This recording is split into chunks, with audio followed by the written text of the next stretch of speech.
Pemirsa, pariwisata berkelanjutan sebenarnya jawaban yang sudah dimunculkan sejak lama dan akan tetap kompatibel selamanya terhadap pertanyaan kemana idealnya pariwisata dunia harus bergerak. Konsep pembangunan berkelanjutan mencakup indikator keberlanjutan ekologi, keberlanjutan sosial, dan keberlanjutan ekonomi.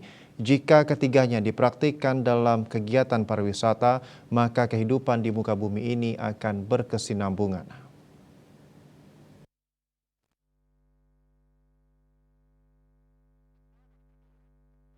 Putu Eka Wirawan, dosen Institut Pariwisata dan Bisnis Internasional, menjelaskan pariwisata yang menekankan aspek lingkungan sebagai landasan utamanya tidak akan ada pengerusakan lingkungan berujung bencana alam yang diakibatkan oleh penebangan hutan dan kegiatan reklamasi.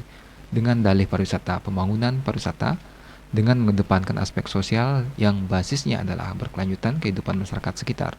Kejadian penggusuran dan perekonomian warga lokal yang labil di tengah geliat pariwisata tidak akan terjadi.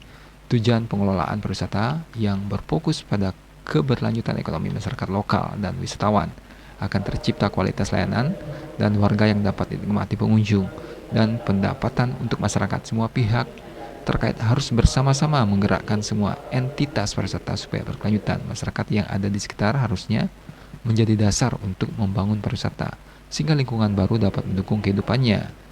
Jika kehidupan sosial yang didukung tatanan lingkungan alam yang berkelanjutan dan peningkatan perekonomian warga, maka pariwisata menjadi nyata. Bali Pos melaporkan.